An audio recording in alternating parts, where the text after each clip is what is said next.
What's up? So this is actually like my first video actually in my house. Let me change the color. This video is not sponsored by anybody. Today is actually gonna be a school assignment that I'm turning in late because I had work. Of course I did. I work at Subway now, so moolah. We're talking about the Christmas truce of 1914 for my school assignment. Sounds like a Disney movie, doesn't it? Robin lands on a Tommy's bayonet, bayonet. A Fritz shares his Lebkuchen. It's basically German gingerbread. Everyone sings Silent Night in almost perfect harmony. Almost. Anyway, the war was miraculously forgotten. But the reality was a bit less orchestrated. So think less Disney and more Monty Python and the Holy Grail type shit, which is a British comedy. Picture this: months of trench warfare, mud, rats the size of badgers, and that constant nagging feeling that any minute a shell with your name would come whistling through the air. Christmas Eve arrives, and instead of festive cheer, you're expecting more of the same. Then something strange happens. Very strange. The Germans start singing.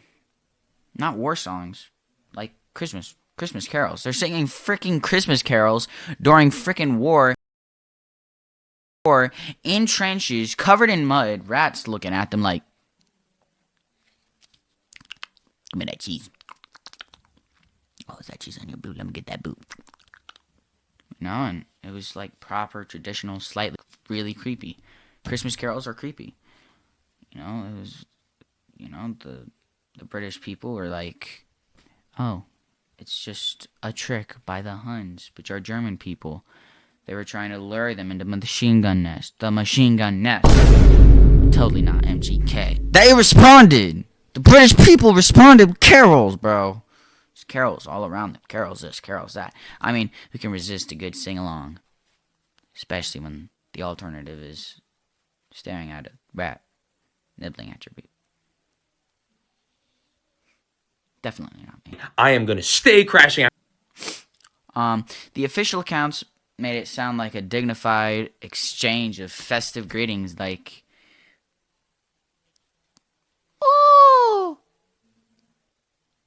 let's hang up that Christmas tree." No, it was not like that.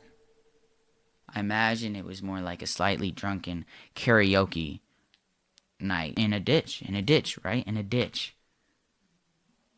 German people were probably singing, "Oh, to the Benham," and British people were like, "Good King Wenceslas," possibly slightly off key. Very slightly. Sometimes I think that someone probably tried to get a conga line going. You're like, cha cha cha cha cha cha cha cha cha cha cha. The grannies were playing bingo. But these ain't your grannies, bro. These are your typical soldiers probably trying to kill somebody from the other side, younger and men grannies, bro.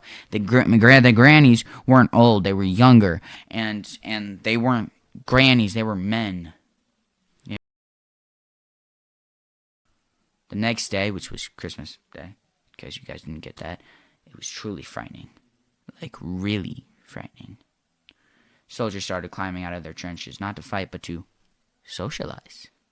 Like, really all you gotta do is watch this movie, I guess, to get you don't even gotta be watching this video. If you're watching this video, get the frick off of it and watch this, bro.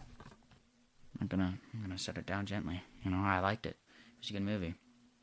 But, like, men who were trying to kill each other before were, like, now shaking hands and freaking exchanging cigarettes and probably comparing, like, their respective trench foot foot treatments, like,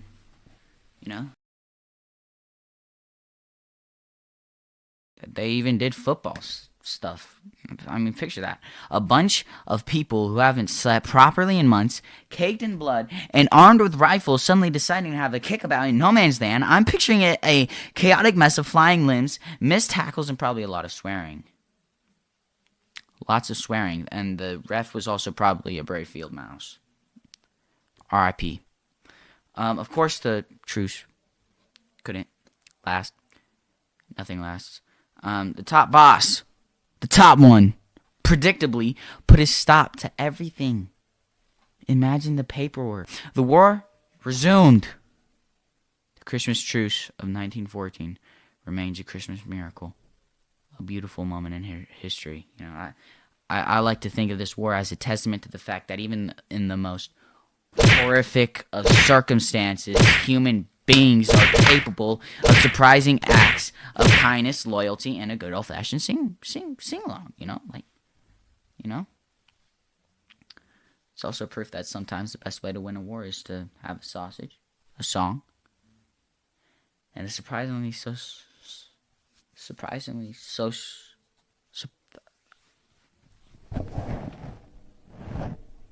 All right, we got it. Is to have a sausage, a song, and a surprisingly sociable shelling.